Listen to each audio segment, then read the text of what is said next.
Kang Dongso adalah detektif kriminal dengan intuisi tajam yang hidupnya hancur setelah tunangannya dibunuh secara misterius.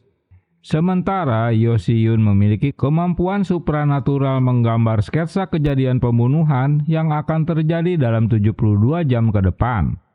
Nah, bagaimana aksi keduanya untuk menangkap pembunuhan berantai? Dan drama sketch pun dimulai.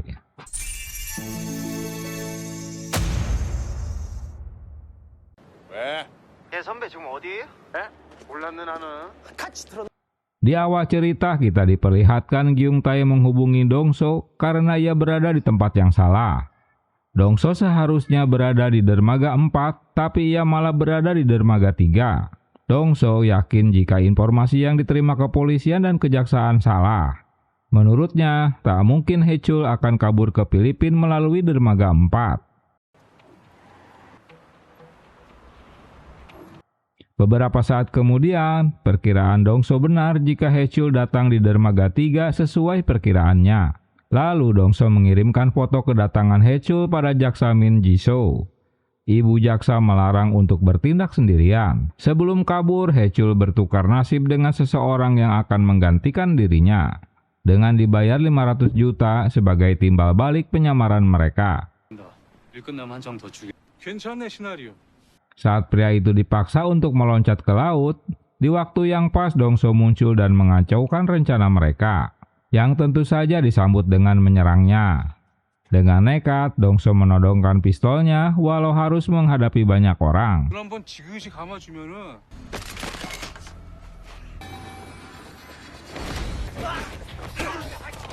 Maka perkelahian berlanjut. Dengan susah payah, si Dongso menampoli satu persatu pengawalnya. Sayang, Haechul berhasil kabur. Hingga Si-yoon muncul di TKP untuk menenangkan Ah Ju-si yang menodongkan pistol. Ah Ju-si terpaksa mau melakukan karena membutuhkan biaya untuk operasi putrinya. Sementara Dongso terus mengejar Haechul yang sudah kabur dengan perahu. Dengan speak-speak, Ji-soo berusaha mengingatkan Ah Ju-si bahwa yang dibutuhkan putrinya saat ini adalah untuk mendampinginya.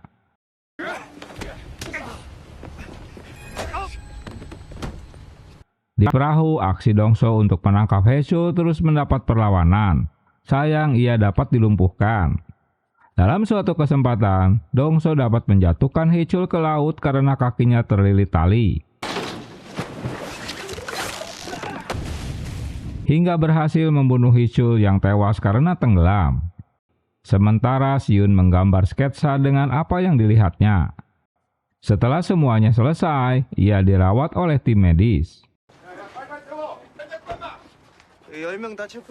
Dongso penasaran dengan wanita yang telah menolongnya. Ia mencari di sekitar kapal.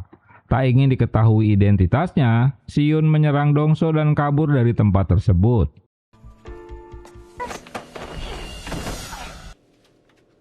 Namun buku sketsanya tertinggal dan Dongso mengambil buku tersebut dan memeriksa hasil sketsanya. Ulah Dongso yang tak mau mendengar sarannya agar ia tak bertindak sendiri membuat jaksa Ji-soo memarahinya. Apalagi mereka berdua telah bertunangan. Kemudian Dongso melanjutkan penyelidikannya apa arti dari sketsa tersebut dan membandingkannya dengan rekaman CCTV. Ia memberitahukan Gyung Tae jika sketsa itu berhubungan dengan kasus bocah yang akan tertabrak mobil. Sepertinya pembuat sketsa itu tahu apa insiden yang akan terjadi di masa depan. Lalu Dongso mulai menyelidiki guna mencari tahu orang yang membuat sketsa. Tak disangka Si-yoon malah menghubungi Dongso untuk meminta buku kumpulan sketsanya dikembalikan. Si-yoon menghubungi seseorang jika korban kedua diduga jaksa Min Ji-soo karena ia memakai cincin yang sesuai dengan sketsanya. Tentu berita ini membuat Dongso bingung apa maksud tunangannya akan jadi korban selanjutnya. Lalu Si-yoon mengajak datang ke markasnya dan mengenalkan pada atasannya bernama Pak Moon. Si-yoon ternyata berpangkat kopral. Mereka adalah tim khusus yang bertugas mencegah tindak kejahatan. Tugas Siun adalah menggambar sketsa. 날 맞춰주시다니요. 에? 그 정도는 믿으니까 말지도 모른다고 생각했어. 1 sampai dengan 3 hari sebelum kejadian itu terjadi. Informasi ini tentu tak dipercaya Dongso. Menurutnya ini hanya buang-buang waktu saja untuk mendengar ceritanya. Masalahnya sekarang ini akan terjadi pada jaksa Min Jisoo. Jadi Dongso harus waspada terhadapnya. Waktu yang tersisa adalah 5 jam lagi. Pak Moon mengajak Dongso untuk bekerja sama dalam kasus ini. Niat baiknya ini ditolak oleh Dongso karena ia tak mempercayai tahayul. Ia bahkan meminta Siun untuk berobat ke psikiater. 난 지수 옆에 있을 거야. 다시 돌아올 거예요. Kemudian Dongso menemui Jisoo untuk memastikan tak ada yang akan terjadi pada tunangannya. Lalu mengajak Jisoo untuk cuti selama 2 hari. Di tempat lain, seseorang bernama Jin Yong sedang diawasi paparazzi. Tiba di rumah, Jin Yong merasa seperti ada yang sedang mengikutinya. Di dalam rumah, ia dikejutkan dengan muncul suaminya tanpa memberitahukannya lebih dulu. 그냥 커플링이라면서 너 혼자 끼고 있는 것도 이상하잖아. Di bagian lain, Dongso menyuruh Jisoo agar melepaskan cincinnya. Permintaan ini malah dianggap aneh olehnya. Dengan yakin dan percaya diri, Dongso menelpon Siun bahwa ramalannya meleset terhadap Jisoo. Hingga kini dia masih baik-baik saja. Mereka menemukan resto Ceromlah langganan Jin Yong. Lalu Siun menanyakan pada pemilik resto tentangnya. Pemilik memberitahukan jika tadi pagi Jin Yong memang makan di tempatnya. Di bagian lain, seorang pria sedang memperlihatkan foto-foto Jisoo. Paparazzi yang menguntit Jin Yong bernama Jung. Ia memberitahukan Boyun jika ia telah menemukan target baru. Singkatnya, mereka akan bertemu di depan rumah target barunya jam 6:50 malam. Kembali ke Siun, ia menemui Dongso di rumahnya, guna memberitahukan jika kondisi Jisoo belum aman. Walau Dongso tak percaya dengan ramalannya, tapi hal ini terbawa terus dalam pikirannya. 지금 일어나는 일에는 그래서 Hingga ia memanggil Gyung Tae untuk menemui Jisoo selama ia pergi bersama Siun ke rumah Jin Yong. Waktu menunjukkan jam 3:30, itu artinya masih tersisa 3 jam lagi. Kedatangan mereka tentu membuat Jin Yong heran. Pertanyaan-pertanyaan mereka menambah kebingungan Jin Yong. Mereka memutuskan untuk menjaga rumah Jin Yong. Tiba-tiba Jin Yong terkejut dan marah setelah mendengar Siun memberitahukan jika ia hamil. 임신하셨잖아요. 내가 임신한 거 어떻게? Siun menduga jika itu bukan anak suaminya. Lalu ia memberitahukan Dongso bahwa pelaku itu telah memperkaos Jin Yong bulan lalu. 한 달 전에 이미 그놈에게 당했대요. Hingga membuat telinga pelaku cedera. Menurut Siun, jika hal ini akan berkaitan dengan korban selanjutnya. Seorang tentara bernama Sersan Ki menghubungi Jisoo agar mereka bertemu. Waktu tersisa 1 jam lagi, tapi mereka belum mendapatkan petunjuk apapun. Jisoo menyuruh Gyung Tae untuk membeli makanan, padahal perintah Dongso agar ia tak meninggalkan Jisoo. Namun karena dipaksa, jadi terpaksa dah Gyung Tae pergi. Diam-diam Jisoo menemui Kim. Mereka membicarakan kasus yang menimpa Kim. 계신 거 맞죠? 저를 Karena didesak terus, akhirnya Jin Yong menceritakan apa yang telah terjadi jika pelaku yang telah memperkaosnya 2 orang pria. Kedua pria itu menerobos masuk rumahnya. Karena trauma, Jin Yong tak dapat mengingat ciri-ciri si pelaku. Yang Jin Yong ingat, ia dapat menggigit telinga salah satu pelaku. 기억이 안 나요. 왜 깨물었어요? Setelah membeli makanan, Gyung Tae terkejut karena Jisoo sudah tak ada di rumah. Lalu dia melaporkannya pada Dongso. Kemudian Dongso menghubungi Jisoo agar kembali ke rumahnya. Yang jadi masalah, si Dongso tak mau memberitahukan alasannya, apa yang akan terjadi pada tunangannya. Hasil penyelidikan Yongsim, ditemukan ada seorang pasien yang berobat ke rumah sakit di malam hari karena telinganya terluka. Dan ia membayarnya dengan kartu kredit. Diketahui ia bekerja di bengkel. Ia hampir saja tertabrak truk karena tak fokus mengemudi. Kim yang sudah menunggunya, ia merasa kecewa karena Jisoo tak dapat menemuinya hari itu. Karena menghindari truk, mobil Jisoo mengalami masalah. Tak basa-basi lagi, Dongso langsung berbuat kasar pada pria bernama Min. Padahal pria itu tak memiliki luka di telinganya. 작업하다가 고맙다 그래서 Hal itu terjadi karena tetangganya meminjam kartu kredit miliknya. Pria itu bernama Boyun. Rupanya Dongso mengenal pria bernama Boyun. Ia pernah menangkapnya beberapa tahun lalu. Yang Dongso tahu jika Boyun tak bekerja sendirian. Tak disangka Jisoo malah mendatangi bengkel milik Boyun. 20 menit sebelum sketsa keempat terjadi, Boyun berhasil memperbaiki mobilnya. Saat niat jahatnya akan dilakukan, tiba-tiba Dongso juga datang di bengkelnya. Dan ia mengenali mobil Jisoo. Diketahui Jisoo disandera, Dongso pun menodongkan pistolnya. 아는 사람이야? 에이. Boyun lebih baik mati daripada harus kembali ke penjara. Dengan nekat ia menikam Jisoo dan kabur. Kini ramalan itu menjadi kenyataan, di mana Jisoo menjadi korban kejahatan. Sementara Dongso menolong Jisoo. Kini Boyun menargetkan Siun untuk dibunuh. Untunglah Siun pintar bela diri hingga dapat mengalahkannya.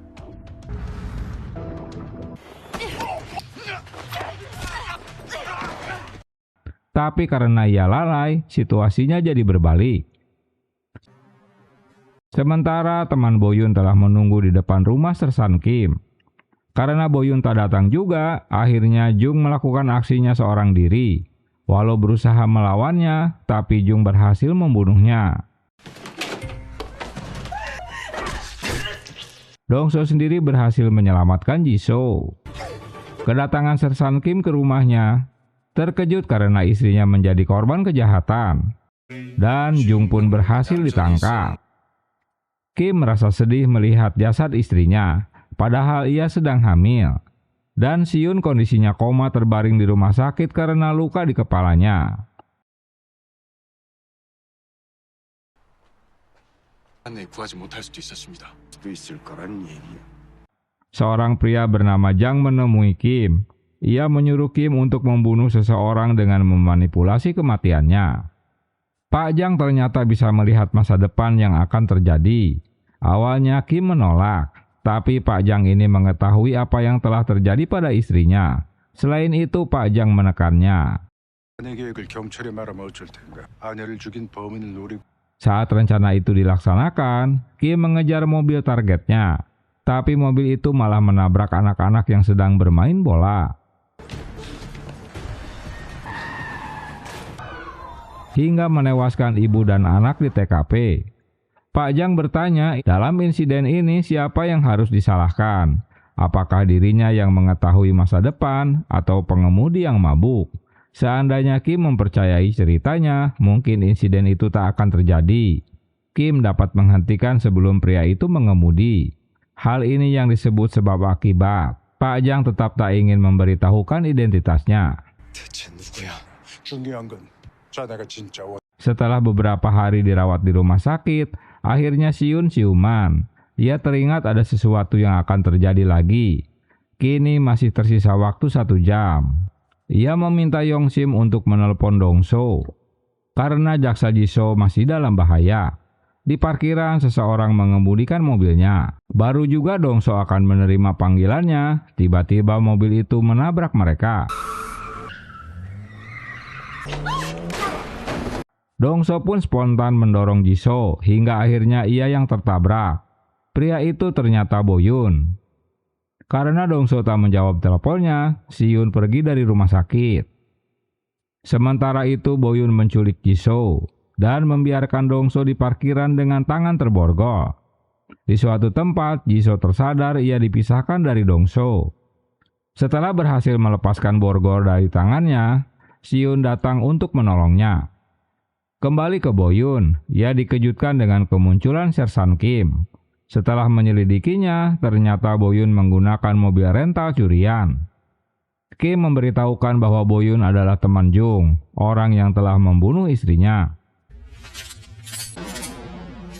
Dengan mudah Kim merebut pistol dari tangannya. Boyun menjelaskan bahwa ia tak ada hubungannya dengan pembunuhan istrinya. Jisoo melarang Kim untuk membunuhnya. 중사님 지금 하려는 건 살인이에요. 저한테 맡기세요. Ia memastikan bahwa Boyun akan mendapat hukumannya. Kim yang kesal tetap menembaknya. Dalam perjalanan, Dongso dan Siyun mengejar Jisoo. Kim menolak untuk dipenjara karena telah membunuh Boyun.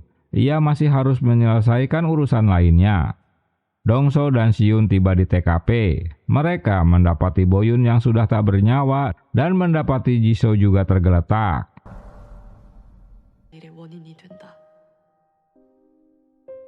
Tim forensik melakukan pemeriksaan di TKP.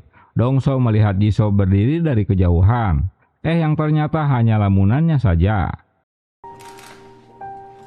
Jisoo yang sebenarnya sudah tewas ditembak Kim. Di tempat lain, Kim akan menghabisi Jung, pria yang membunuh istrinya. Menurutnya, istrinya hingga kini masih belum tenang di alam sana. Namun Pak Jang memiliki rencana lain. Kim ditugaskan untuk menghabisi seseorang bernama Nam Sun-woo, seorang direktur perusahaan farmasi. Jika Kim membunuh pria itu, maka ia akan dapat menyelamatkan ribuan orang. Ia adalah seorang dokter yang sedang memproduksi obat sakit jantung untuk anak-anak. 검시서는 저도 봤습니다. Sementara penjelasan dari forensik jika Jisoo tewas karena cekikan. Selain itu, Jisoo orang yang menembak Boyun berdasarkan bubuk mesiu yang ada di tangannya.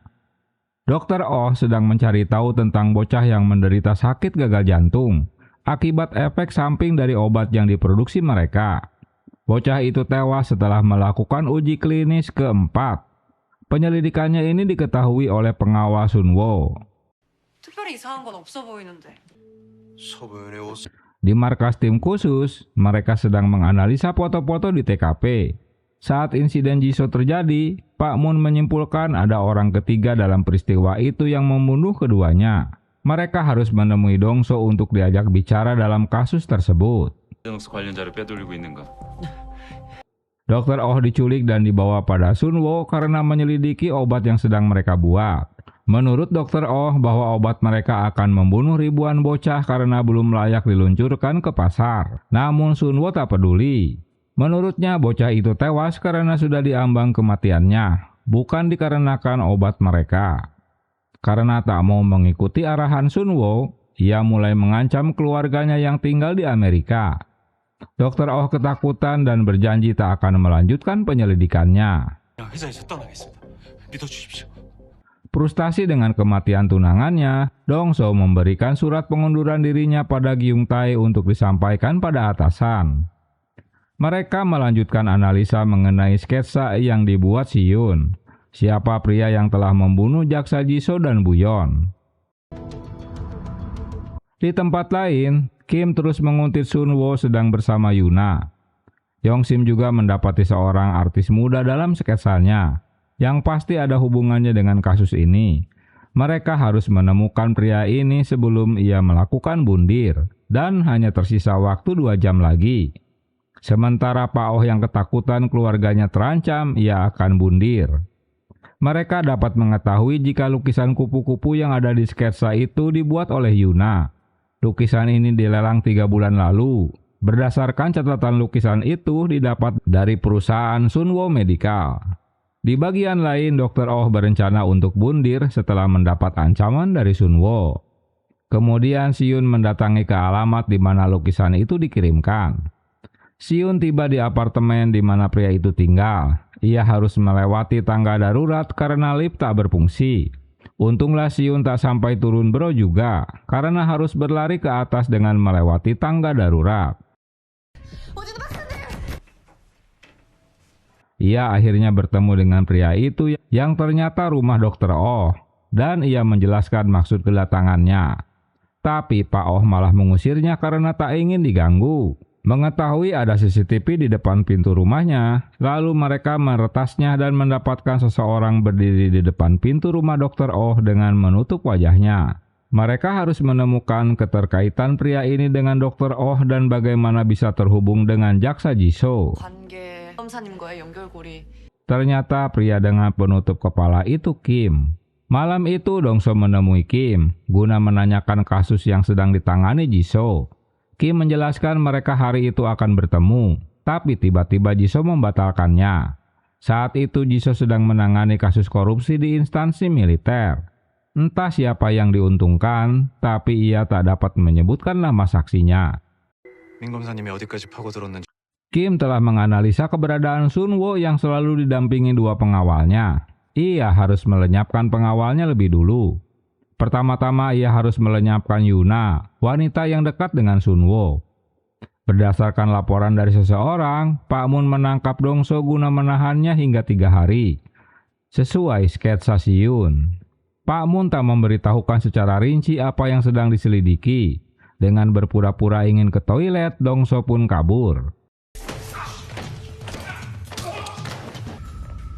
Pak Mun menyuruh Siyun untuk mendatangi rumah Dongso. Tak diduga Dongso mendatangi markas tim khusus dan melihat sketsa atas pembunuhan tunangannya. Siyun kembali ke markas dulu dan bertemu dengan Dongso. Dongso yang tak mau mengikuti rencana mereka, Siyun marah dan mereka jadi berkelahi. 내 손에 죽는다.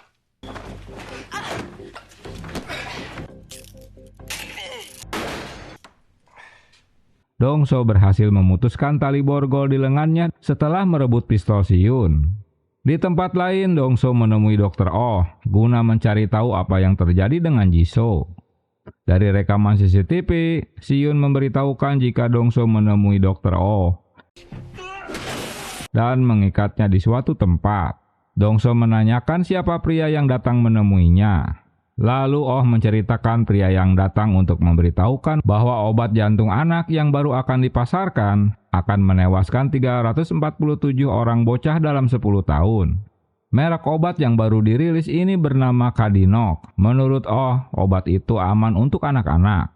Lalu mengapa Dr. Oh sendiri berusaha untuk bundir? Kalau obat itu memang berhasil, tentu ia akan jadi orang terkenal dan kaya. Masalahnya Sunwo mengancam keluarganya, jadi ia tak punya pilihan. Pak Oh tak mengenali sosok pria yang mendatanginya. Selain gelap, ia juga memakai pakaian hoodie yang menutup kepalanya. Kemudian Dongso mulai menguntit Sunwo, atasan Pak Oh. Sementara Siyun mendatangi rumah Dongso dan melihat jembatan Dongjak dari balik jendela. Lalu ia memberitahukan Yongsim untuk memeriksa sketsa dengan jembatan yang ia lihat. Ternyata lokasi yang ada di sketsa itu cocok berada di jembatan Dongjak. Di tempat lain Sunwo menemui Yuna, padahal Kim sedang bersamanya. Siyun meminta Yongsim untuk melacak keberadaan Sunwo, yang ternyata sedang berada di rumah Yuna. Menurut Yongsim, kemungkinan Sunwo adalah sponsor Yuna. Sunwo tiba di rumah Yuna. Ia terkejut melihat pria yang tak dikenalnya yang ternyata Kim. Kim menolak suap 1 miliar yang ditawarkannya. Saat akan membunuh Sunwo, Dongso datang dengan menodongkan pistolnya. Setelah melihat bekas luka di tangan kirinya, Dongso yakin jika pria itu yang telah membunuh Jisoo. Dongso terkejut setelah mengetahui pria itu adalah Kim Do-jin. 김도진. 강동수 형사님. Kim akan menjelaskan alasannya setelah membunuh Sunwo. Karena ia akan membahayakan orang lain. Informasi ini tentu tak dipercaya Dongso. Sunwo kabur sesaat mereka akan berkelahi.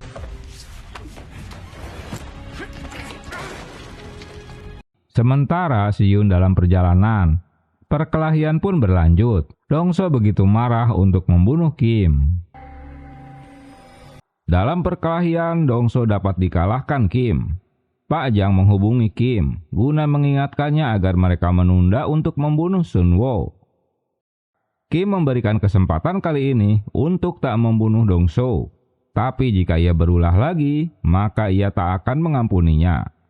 Siyun datang di saat Kim telah pergi. Dongso tak mau memberitahukan siapa pembunuh Jisoo yang baru saja ditemuinya. 알아냈어요? 이건 내 문제야. Dongso tak mau diganggu oleh tim khusus. Saat bertemu Pak Jang menegurnya karena Kim tak membunuh Dongso. Lalu ia menjelaskan bahwa Dongso penanggung jawab kasus Jung Il-soo, orang yang telah membunuh istrinya. 정일수 사건을 담당했다고. 정일수가 전에 집에 들어가기 전에 Andaikan Dongso hari itu menangkap Boyun dan tidak menyelamatkan Jisoo, mungkin istrinya tak akan tewas. Itulah alasan Kim membunuh Jisoo. Karena Dongso tak menangkap Boyun, Kim berjanji akan menghabisi Dongso jika ia berusaha menghalanginya lagi. Di bagian lain, Siyun menemui Sunwo yang dirawat. tapi ia tak dapat memberikan keterangan. Ia hanyalah pengusaha jujur. Sunwo terkejut setelah mendengar Si-yun menyinggung tentang obat yang akan diluncurkan ke pasaran dengan mengancam Dr. Oh. Sunwo menceritakan Kim yang mengancamnya. Ia bahkan mengetahui status obat Kardinok miliknya. Selain itu, pria ini bukanlah polisi maupun jaksa. Dongso mendapat data tentang Kim dari Gyung Tae, bahwa ia salah satu tentara terbaik. Pak Moon kesal karena Dongso mengetahui pria yang membunuh Jisoo, tapi tak mau bekerja sama dengan mereka. Pak Moon meminta timnya untuk mendaftarkan Dongso sebagai DPO. Pak Moon menemui Pak Jang yang ternyata ia kepala penyelidik internal. Sementara Dongso menemui Sunwo. Ia berterima kasih karena telah menyelamatkan nyawanya. Kemudian Sunwo memanfaatkan Dongso untuk menangkap Kim, karena mereka sama-sama musuhnya. Sayangnya Dongso menolak karena ia tahu jika Sunwo bukanlah pengusaha bersih.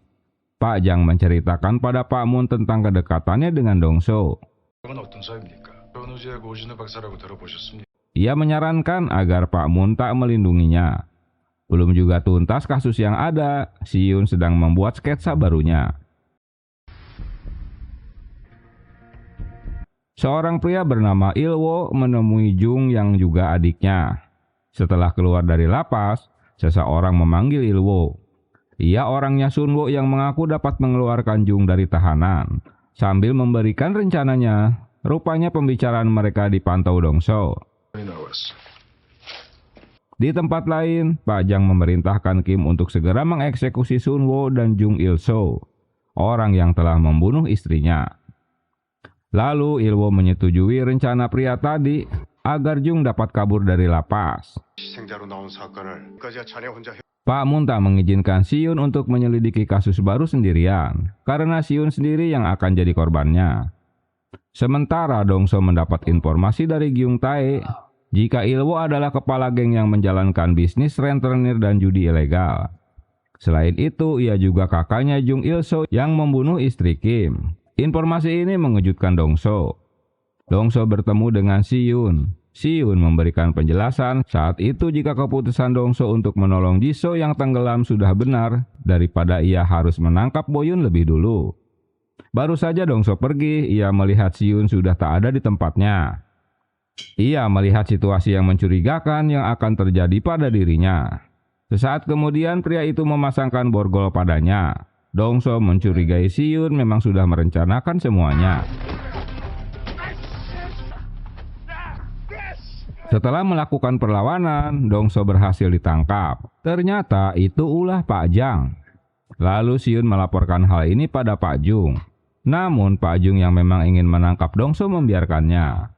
Yongsim mendapati dokumen rahasia jika Jung Il-so akan segera dipindahkan ke lapas lain. Walau merahasiakannya, Si-yun dapat melihat dokumen tersebut. Sementara Jung Il dalam perjalanan ke lapas lain. Alasan Pak Jang menangkap Dongso karena telah menculik Pak Oh. Setelah Pak Oh memberikan pernyataannya, tak buang waktu Si-yun menyusul bis yang membawa Jung Il-so. Perginya Si-yun membuat Yongsim panik. Lalu ia memberitahukan Pak Moon karena tak bisa meminta bantuan polisi. Pak Moon ikutan menyusul Si-yun. Dalam perjalanan, petugas lapas marah karena Jung tak mau diam. Dengan pura-pura kejang, petugas meminta agar bis dihentikan. Mereka tak menyadari jika orang-orang Il-wo sedang menguntitnya. Maka bebaslah Jung Il-so dan semua petugas dilumpuhkan. Beberapa saat kemudian, Si-yun tiba di TKP dan menegur mereka. Hingga pistolnya menembakkan peringatan. Aksinya tak berhasil mulus karena Il-wo membawa salah satu petugas lapas dengan mengancam akan membunuhnya. Ternyata petugas lapas itu memang bagian dari dalam sketsanya. Il-wo berhasil melumpuhkan Si-yun dan menculiknya.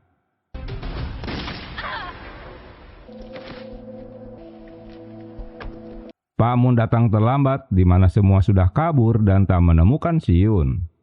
Karena Pak Moon tak mungkin meminta bantuan polisi untuk mencari Si-yun, maka ia meminta Ji-sun, seorang jaksa yang juga kakak Si-yun. Pak Moon menemui Dongso untuk memberitahukan sketsa baru Si-yun dan memberitahukan jika Si-yun diculik. 유경장이 납치됐어.